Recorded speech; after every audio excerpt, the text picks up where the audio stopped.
My name is Myra Whitmore. I'm 34 years old, a cardiology resident, and a single mother of 3-year-old twins. 2 months ago, I was lying in an emergency room, bleeding internally after a car accident. My hands were shaking as I dialed my parents' number. I needed someone, anyone, to watch Lily and Lucas for just a few hours while doctors tried to save my life. What I got instead was a text message in our family group chat that read, "You've always been a nuisance and a burden. We have Taylor Swift tickets with Vanessa tonight. Figure it out yourself." So I did. From my hospital bed, I called a nanny service, paid triple the rate, and made a decision that would change everything. I cut them off. Completely. The monthly mortgage payments, the health insurance, the car repairs. Everything I'd been quietly paying for the past 8 years, gone. 2 weeks later, there was a knock on my door. Before I tell you who was standing there and what happened next, please take a moment to like and subscribe, but only if you genuinely enjoy this story. Drop a comment and let me know where you're watching from and what time it is there. I love connecting with you all. Now, let me take you back to where it all began. Growing up in the Carver household, I learned early that love came with a ranking system. My older sister Vanessa was the star, always had been. She was 3 years older, effortlessly beautiful, and had this magnetic quality that made our parents light up whenever she walked into a room. When she announced she wanted to pursue fashion design, Mom cried happy tears. Dad called her our little visionary. When I said I wanted to become a doctor, Dad nodded. That's practical. That was it. Practical. I told myself it didn't matter. I buried myself in textbooks, aced every exam, and clawed my way into one of the top medical schools in the country. 4 years of undergrad, 4 years of medical school, 3 years of residency, specializing in cardiology. The day I graduated from medical school should have been one of the proudest moments of my life. My parents arrived 2 hours late. "Sorry, sweetheart," Mom said, not quite meeting my eyes. "Vanessa had an emergency meeting with a potential investor. We had to drop her off first." No flowers, no celebration dinner, just a quick photo in the parking lot before they rushed off because Vanessa needed emotional support after her meeting. Compare that to Vanessa's first fashion show 3 years earlier. The whole family flew to New York, 5-star hotel, front row seats. Dad posted 17 photos on Facebook with captions like, "So proud of our talented girl." I got a parking lot photo and a lukewarm "Congrats, honey." I told myself it made sense. Fashion is competitive.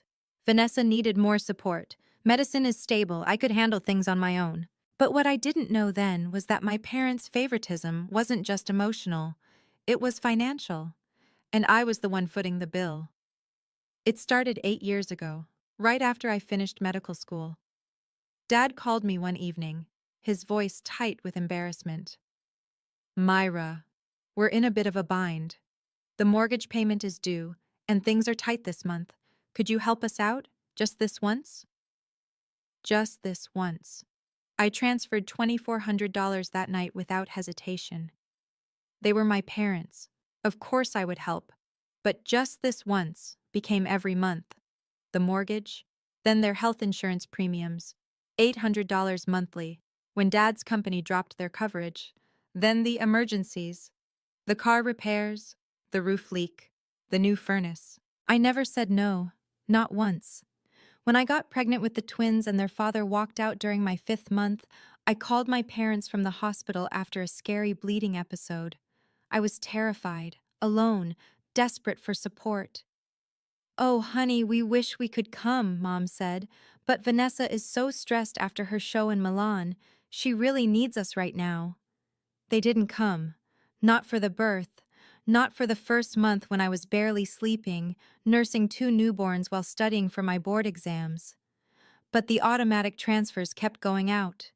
$2,400 for the mortgage, $800 for insurance, whatever else they needed. I kept a spreadsheet. I don't know why. Maybe some part of me needed to see it in black and white. The numbers were staggering. 8 years, $320,000. Give or take. I never asked for gratitude. I never expected a parade. But I also never expected to be called a burden by the people I'd been carrying for almost a decade. That reckoning was coming. I just didn't know it yet. The accident happened on a Tuesday evening. I was driving home after a 16-hour shift. My eyes were heavy, but I was alert enough. The light turned green. I pulled into the intersection. I never saw the truck. It ran the red light doing 50. The impact hit my driver's side door. Glass exploded. Metal screamed. The world spun, then went black. I woke up in an ambulance, pain searing through my abdomen.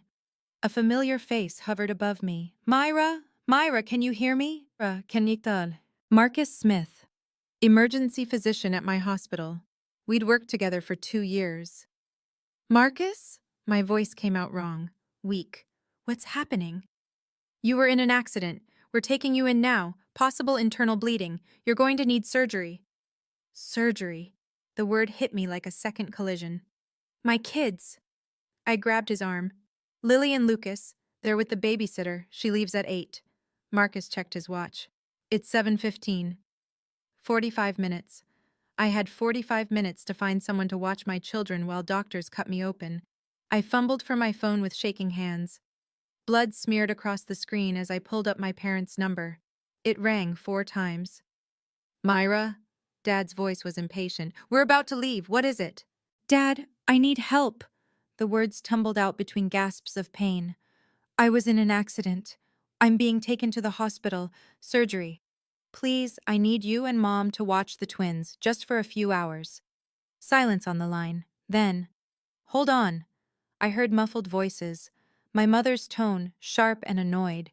Vanessa's laugh in the background. The line went quiet. Then my phone buzzed with a text notification. Family group chat. The message was from my mother. Myra, you've always been a nuisance and a burden. We have Taylor Swift tickets with Vanessa tonight. We've been planning this for months. Figure it out yourself. I read it twice, 3 times. The words didn't change. A second message appeared. From Dad. You're a doctor. You're used to hospitals. Don't make this into a bigger deal than it needs to be. Then Vanessa. Not words. Just a laughing emoji. That was it. That was all I was worth to them. A laughing emoji while I lay bleeding in an ambulance. Marcus was watching me. I didn't realize he could see my screen until he spoke. Myra. His voice was careful. What did they say? I couldn't answer. Something had cracked open inside me, and it wasn't just the internal bleeding. I need a phone, I whispered. A phone with internet. Mine's dying. He handed me his without question. I Googled emergency nanny services, found one with 24-hour availability, called, explained the situation in clipped professional sentences. Yes, I would pay triple the rate. Yes, I would provide the babysitter's contact for handoff instructions. Yes, I authorized payment immediately. It was done in 4 minutes. Marcus was still watching me when I handed back his phone. He didn't say anything. He didn't have to. Can you screenshot those messages? I asked. From my phone, before it dies. He nodded slowly. Yeah, I can do that. I closed my eyes as the ambulance pulled into the hospital bay. The pain was overwhelming now, but it wasn't coming from my abdomen anymore. From that hospital bed, with an IV in my arm and fear in my heart, I made the easiest decision of my life. The surgery took 4 hours. Ruptured spleen. Internal bleeding. Another few minutes and I might not have made it. I spent 5 days in the hospital. 5 days of IV drips, morphine haze, and nurses checking my vitals every few hours. Not one call from my parents. Not one text. Not one visit. The emergency nanny service was expensive, but worth every penny. They coordinated with my regular sitter, kept Lily and Lucas safe and fed, sent me daily photo updates. Strangers took better care of my situation than my own family. On day 3, I asked the nurse for my laptop. Are you sure you're up for it? She asked. You should be resting. I need to take care of something. My hands were steady as I logged into my banking app. 8 years of automatic transfers stared back at me. Regular as clockwork. $2,400 on the 1st of every month, $800 on the 15th. I canceled them all. Then I opened my phone settings, blocked my father's number, my mother's, Vanessa's. There was no dramatic moment, no tears, no second guessing. It felt like setting down a weight I'd been carrying so long I'd forgotten it was there. Marcus stopped by later that afternoon. He'd checked on me every day, bringing coffee and quiet company. "How are you feeling?" he asked. I looked up at him, and for the first time in years, I told the truth. Better. For the first time in 8 years, I actually feel better. He didn't push for details, he just nodded, like he understood. I knew the fallout was coming. My parents would notice the missing money. They would rage and cry and demand explanations. But I didn't expect what came next. 2 weeks after my surgery, I was finally home, moving slowly, still sore, but alive. It was a Saturday morning. I was making pancakes for Lily and Lucas, their favorite weekend treat. The kitchen smelled like butter and maple syrup. Lucas was trying to stack his toy blocks. Lily was helping by knocking them down. Then came the knock. 3 sharp raps on my front door. I wiped my hands on a dish towel, my heart rate spiking. If it was my parents, I wasn't ready. I didn't know if I'd ever be ready. I looked through the peephole, and my breath caught.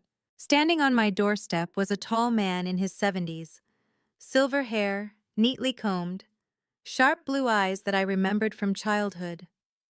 A posture that still carried the authority of 40 years on the federal bench. Grandpa Thomas. I hadn't seen him in almost 3 years. My parents always had excuses for why we couldn't visit. Too busy, too far, too inconvenient. I opened the door, and he pulled me into a hug so tight it made my surgical incision ache. "Myra." His voice was rough. "Let me look at you." He pulled back, his eyes scanning my face, then dropping to where my hand rested protectively over my abdomen. "I know everything," he said quietly. "Eleanor told me." Aunt Eleanor, my mother's younger sister, the only person in the family who'd ever openly questioned how my parents treated me. "Grandpa, Don't." He held up a hand. "You don't need to explain anything. But I do need you to come somewhere with me." He reached into his jacket and pulled out an envelope. Cream-colored, elegant, formal, an invitation. "My 70th birthday party, next Saturday. The whole family will be there." His eyes met mine, and I have some things that need to be said. Grandpa Thomas sat at my kitchen table, watching Lily and Lucas with a soft smile. They'd taken to him immediately, showing off their toys, demanding his attention. He gave it freely. "They look just like you did at that age," he said, same stubborn chin. I set down 2 cups of coffee and took the seat across from him. "Grandpa, how did you find out? About the accident? About everything?"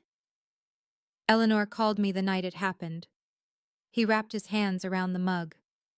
"She'd heard through one of your cousins, when she told me what your parents did." He stopped, jaw tightening. "I've watched this for years, Myra. The way Helen and Richard treat you versus Vanessa. I'm old, but I'm not blind." I stared at my coffee. I thought maybe I was imagining it, making it bigger than it was. "You weren't." His voice carried the weight of a man who'd spent decades separating truth from lies. "I was a federal judge for 40 years. I know how to read people. I know what favoritism looks like, what exploitation looks like." He leaned forward. "Tell me something. Do you still have records of the money you've sent them?" I nodded slowly. "Every transfer, 8 years." "Good." He sat back. "I want you to put together a summary. Every payment, every date, every amount." "Why?" "Because at my birthday party, in front of the entire family, I intend for the truth to come out." His eyes were steel. "Not as an attack, not as revenge, simply as facts. And facts, as I learned in 40 years on the bench, have a way of speaking for themselves. My hands trembled around my mug. What if they hate me? The ones who matter won't. He reached across and squeezed my hand. And the ones who do never deserved you. The next 2 weeks were a blur of preparation. I printed every bank statement, every transfer confirmation, 8 years of financial records, organized chronologically, bound in a plain manila folder. Looking at it all together was staggering. Month after month, year after year, a river of money flowing one direction. Aunt Eleanor came over 3 days before the party. She was 55, sharp-tongued, and had always been the black sheep of the family for refusing to pretend everything was fine. She flipped through the folder, her expression darkening with each page. $360,000, she said flatly. Myra, do you understand what this is? I know. This is more than most people make in 7 years of full-time work. She set down the folder. And they called you a burden. I pressed my palms against the kitchen counter. I don't want to destroy the family, Aunt Eleanor. I just want them to see, to acknowledge what I've done. You're not destroying anything. She stood and put her hand on my shoulder. You're just stopping the lie. They built their comfortable life on your silence. You're not obligated to keep giving them that. I nodded, though my stomach churned with anxiety. What if everyone takes their side? Some might. Family is complicated. She shrugged. But your grandfather has a lot of influence, and more importantly, you have the truth. That evening, I got a text from a cousin I barely spoke to. Heard you and your parents had a falling out. Vanessa's been telling everyone you've been acting erratic since your accident. Just wanted to give you a heads up. I stared at the message. They were already spinning the narrative, painting me as unstable, preparing their defense before I even arrived. I hadn't wanted a fight, but it seemed they were bringing one anyway. Grandpa Thomas's house was a colonial estate on 3 acres of manicured land. White columns, wraparound porch, the kind of place that whispered old money and quiet authority. I pulled into the circular driveway, my hands tight on the steering wheel. Lily and Lucas were in their car seats, chattering about the big house and the balloons they could see through the windows. More than 40 cars lined the property. The whole family was here. I wore a simple navy dress, professional, understated. I wasn't here to make a scene. I was here to tell the truth. The folder was in my bag. Inside, the party was already in full swing. Waiters circulated with champagne. A string quartet played in the corner. Crystal and silver glinted under the chandelier light. I spotted them immediately. My parents stood near the fireplace. Dad in his best suit, looking distinguished. Mom in a cream-colored dress, laughing at something someone said. They saw me at the same moment. Mom's laugh died. Dad's face went rigid. For a long moment, none of us moved. Then Vanessa appeared. My sister glided over in a designer dress that probably cost more than my monthly student loan payment. Her smile was perfect. Her eyes were ice. Oh, Myra. She air-kissed my cheek. You made it. We heard about your accident. Nothing too serious, I hope? I met her gaze steadily. A ruptured spleen and internal bleeding. I almost died. Her smile flickered. Mom said it was just a fender bender. Mom wasn't there. I shifted Lucas to my other hip. None of you were. Vanessa's composure cracked for just a second. Then she recovered, patting my arm with false sympathy. Well, you look fine now. That's what matters. She drifted away, but I felt the first rumble of thunder. This was only the beginning. The attack came 30 minutes into the party. I was getting fruit punch for the twins when I heard Vanessa's voice, deliberately loud, carrying across the room. I'm so worried about Myra, honestly. She was talking to a cluster of aunts and cousins near the dessert table. The accident really affected her. She's been saying the strangest things. Cut off all contact with Mom and Dad for no reason. I kept my back turned, but every word landed like a small knife. Mom joined in, dabbing her eyes with a handkerchief. We've tried everything. Calls, texts. She won't respond. I think she's having some kind of breakdown. poor thing, someone murmured. She's always been the sensitive one, Vanessa added. Remember how dramatic she was as a teenager? I think the stress of being a single mom has just been too much. I felt eyes on me, pitying looks, whispered concerns. I said nothing, just handed Lucas his juice cup and smoothed Lily's hair. Aunt Eleanor appeared at my side, her voice low and furious. They've been laying groundwork all week, calling relatives, planting seeds. They know something's coming, and they're trying to discredit you first. I know. Are you okay? I looked across the room at my grandfather. He was watching the scene with an unreadable expression, a glass of whiskey in his hand. He gave me the smallest nod. I'm fine, I told Eleanor.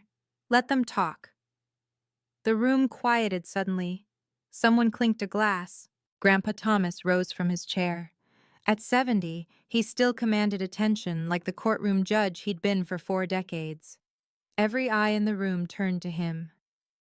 Before we continue with the festivities, he said, his voice carrying effortlessly, I have a few things I'd like to say. The air changed. This was it. Okay, I need to pause here for a second. Before Grandpa reveals what he knows, I want to ask you something. Have you ever been in a situation where someone tried to rewrite the truth about you? Where they painted you as the crazy one just because you finally stood up for yourself? Drop a comment and share your story. Or just type truth if you've been there. And if you're enjoying this, please hit that like button. Trust me, what happens next is worth staying for. Now back to the party. Before Grandpa could continue, my father stepped forward. Dad, wait. His voice was controlled, but I could see the tension in his jaw. Before you say anything, there's something the family should know. Grandpa raised an eyebrow. Richard? Dad turned to face the room, every inch the concerned parent. As many of you may have heard, my daughter Myra has been going through a difficult time. He gestured toward me with a sad smile. After her accident, she's been confused, distant. She's cut off contact with her mother and me completely. Mom stepped up beside him, still clutching that handkerchief. We've only ever wanted the best for her, she said, her voice trembling. But she's been spreading terrible lies about us, saying we abandoned her, that we don't love her. The room was silent. I felt 40 pairs of eyes boring into me. We've tried to be patient, Dad continued, but it's been heartbreaking. We gave that girl everything, everything. Vanessa added her piece from across the room. She's even been claiming we refused to help her during her accident, which is absolutely not true. There must be some kind of misunderstanding. Someone near me let out a sympathetic murmur. The poor things. I stood frozen. Lily had buried her face in my neck, sensing the tension. Myra! An aunt I barely knew approached me. Honey, is everything okay? Your parents are so worried about you. I opened my mouth to respond, but no words came. Then Grandpa Thomas's voice cut through the room like a gavel. Are you finished, Richard? The question was quiet, mild even, but every person in that room heard the steel underneath. Dad's confident expression faltered. I just thought the family should know. The family should know the truth, Grandpa interrupted. And I intend to give it to them. Grandpa Thomas walked to the center of the room. His gait was measured, deliberate. The walk of a man who had presided over hundreds of cases and never once lost control of his courtroom. I've listened to your concerns, Richard, he said. Helen, Vanessa, you've painted a very clear picture of a troubled young woman who's turned against her loving family. He paused, letting the words hang. Now, I'd like to ask some questions. Dad shifted uncomfortably. Dad, I don't think this is the place. This is exactly the place. Grandpa's voice didn't rise, but it hardened. This is family, and families should know the truth about each other. He turned to my father. Richard, a simple question. Who has been paying the mortgage on your house for the past 8 years? The color drained from Dad's face. What? Your mortgage. $2,400 a month. For 8 years. Who's been paying it? We. Dad's eyes darted to Mom. We pay our own mortgage. Do you? Grandpa reached into his jacket pocket and pulled out a folder. My folder. Because I have here a complete record of bank transfers from Myra's account to your mortgage company every month for 96 consecutive months. A murmur rippled through the room. That's a misunderstanding, Mom stammered. Myra offered. We never asked. I'm not suggesting you held a gun to her head, Grandpa said calmly. I'm simply establishing facts. He opened the folder. Let me share some numbers with the family. I think they'll find them illuminating. Across the room, Vanessa had gone pale. Dad's hands were clenched at his sides. Mom looked like she might faint. And I stood there, holding my children, my heart pounding as the truth finally began to surface. 8 years, Grandpa Thomas read from the folder. Let's break it down. The room was utterly silent. Even the string quartet had stopped playing. Mortgage payments, $230,400. He looked up. That's the house Richard and Helen live in, the house they claim they pay for themselves. Someone gasped. Health insurance premiums, $76,800. When Richard's company dropped their coverage, Myra picked up the bill. He flipped a page. Car repairs, home maintenance, emergency expenses, approximately $45,000. Another page. Cash gifts and financial support for Vanessa's fashion ventures, $12,000. He closed the folder. Total, $364,200, give or take. The silence was deafening. Aunt Eleanor stepped forward.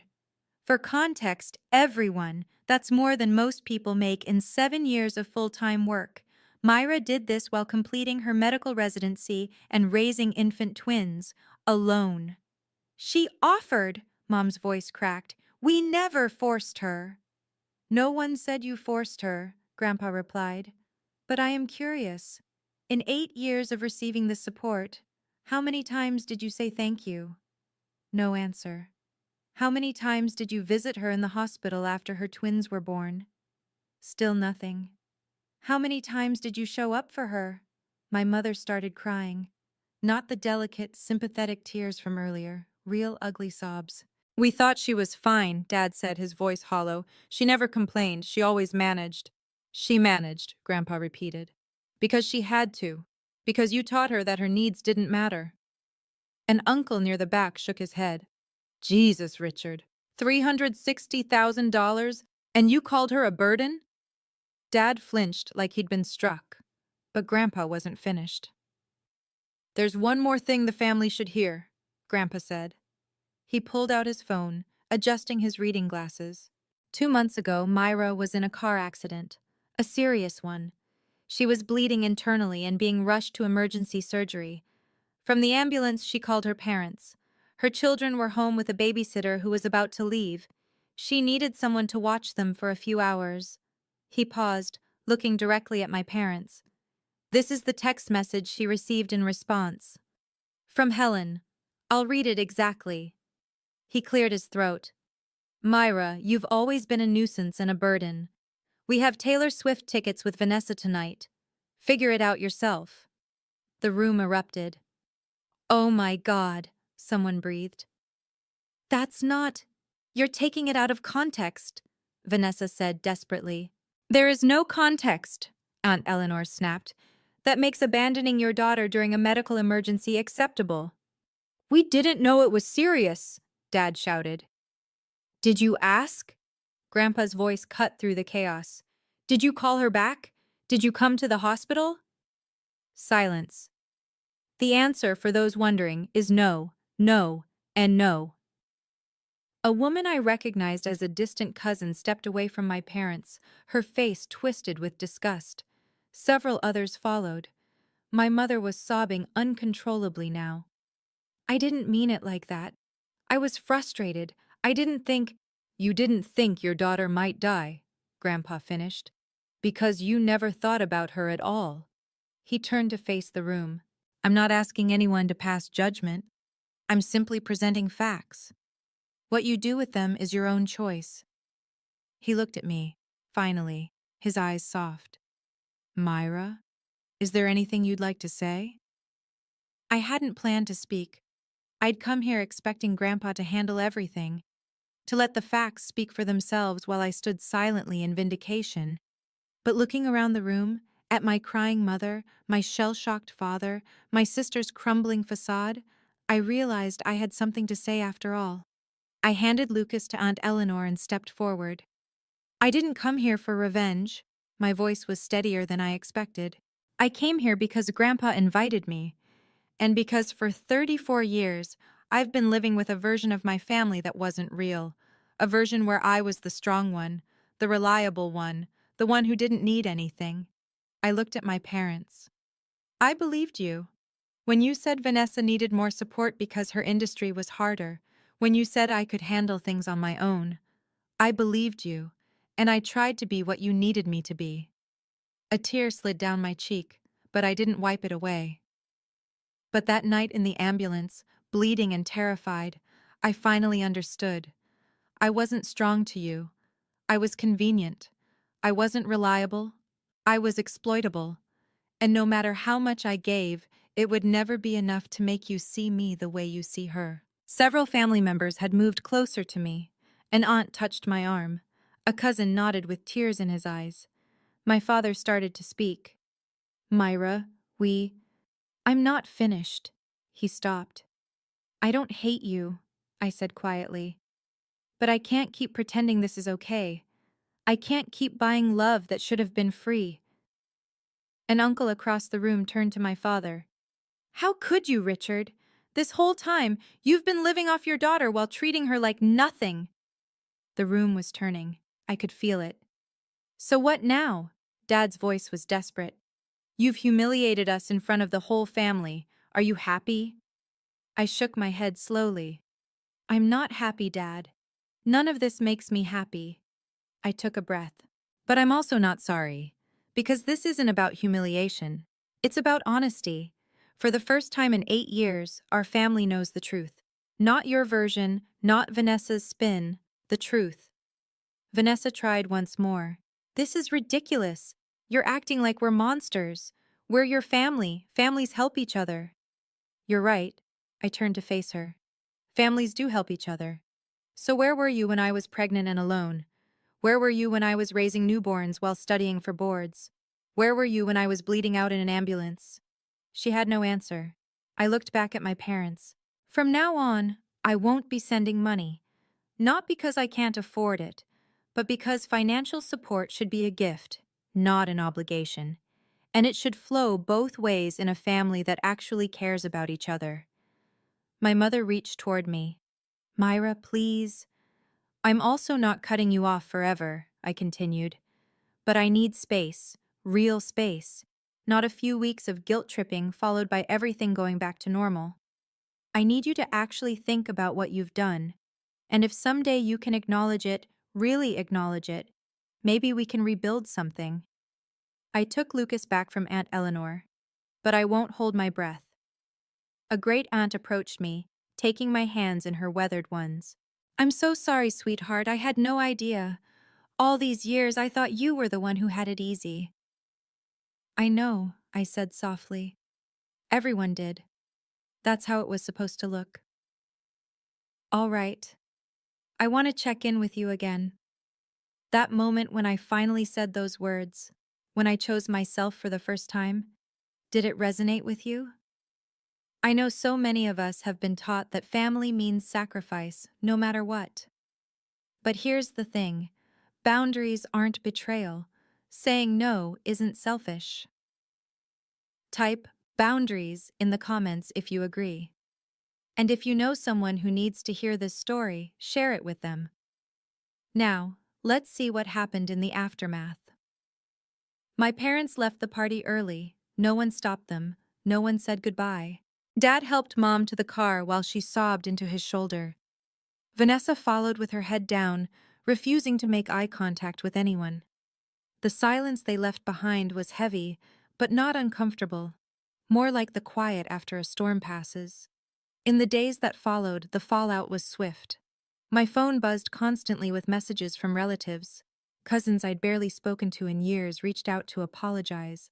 Aunts and uncles who'd always believed my parents' narrative of the perfect family were reevaluating everything. "I always thought you were the difficult one," Cousin Rachel texted me. "Vanessa made it sound like you pulled away for no reason. I'm so sorry I believed her." The family group chat, the one where I'd received that devastating message, went silent. Then it was deleted entirely. More significantly, my parents found themselves quietly excluded from family gatherings. When my cousin Michael had his 40th birthday 3 weeks later, they weren't invited. When Aunt Eleanor hosted Easter brunch, their names weren't on the list. No one made a formal announcement. No one declared sides. They simply stopped being welcome.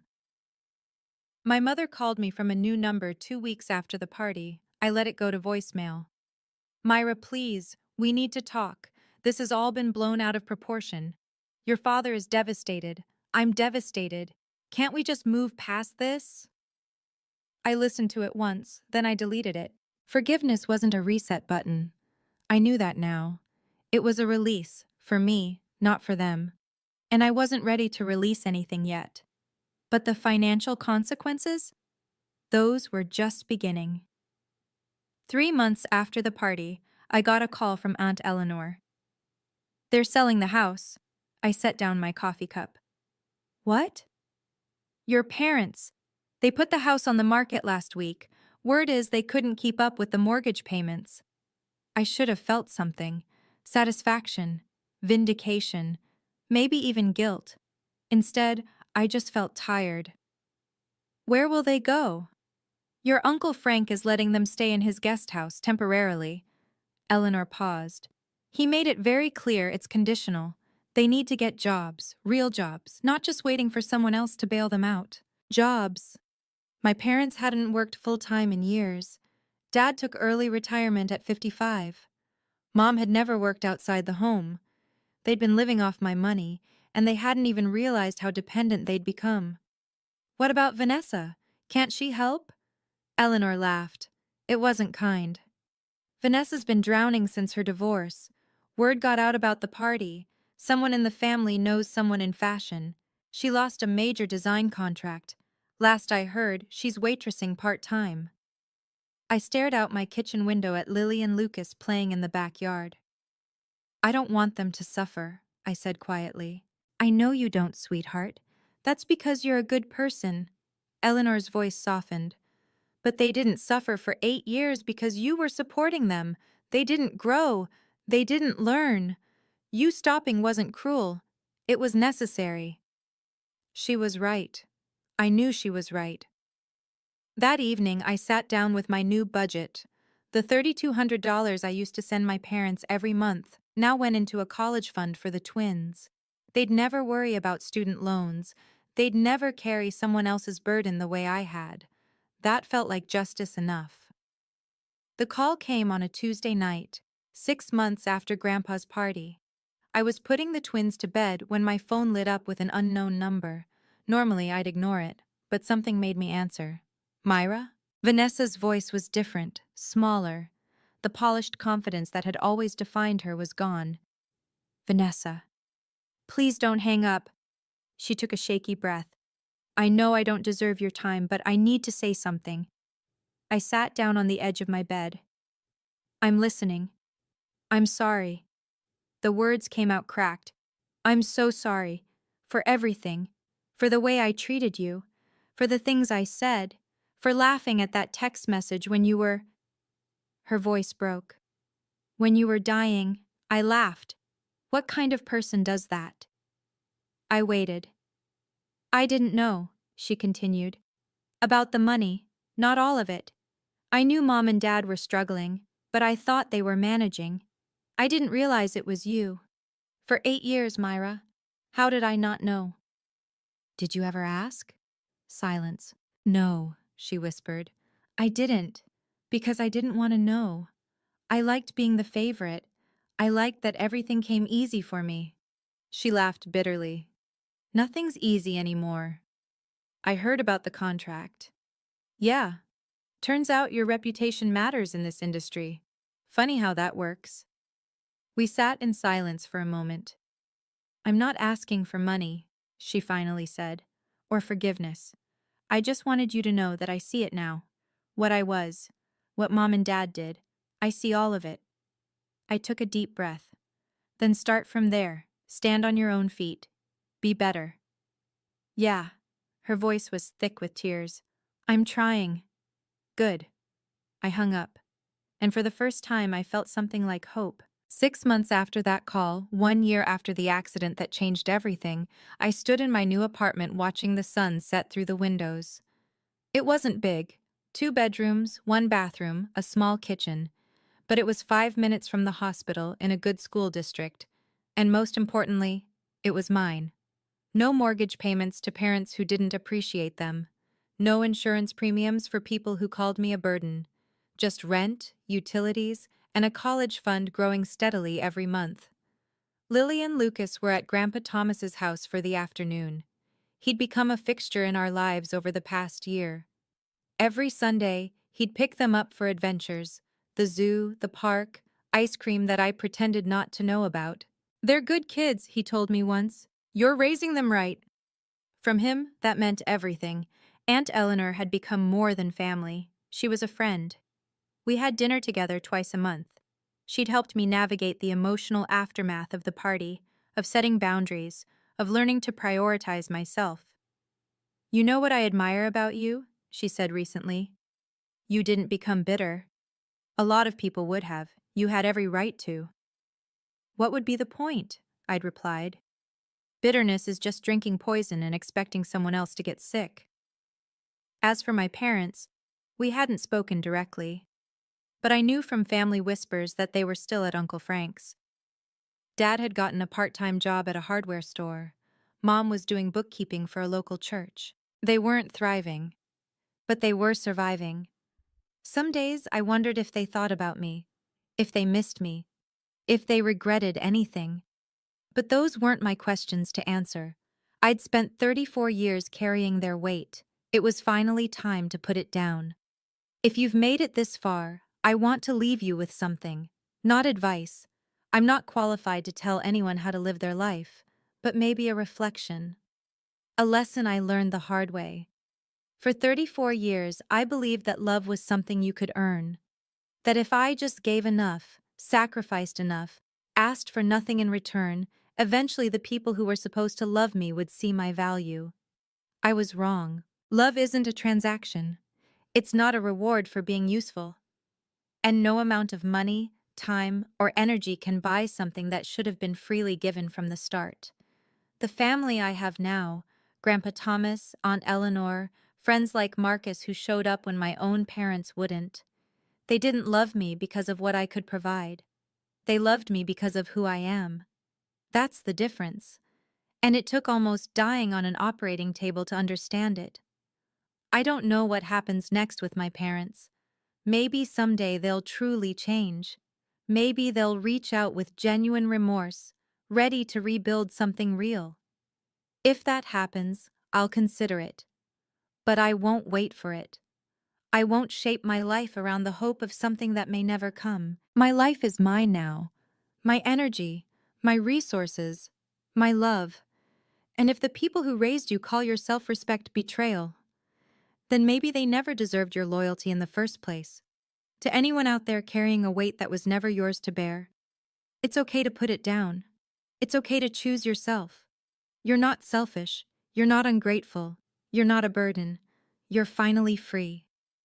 Thank you so much for staying with me through this story. If it resonated with you, please hit that like button and subscribe. It means the world to me. I want to hear from you. Have you ever had to draw a boundary with family? How did it change your life? Drop your thoughts in the comments. And if you want more stories like this, stories about standing up for yourself and finding your voice, check out the video in the description. I think you'll love it. Until next time, take care of yourself. You deserve it.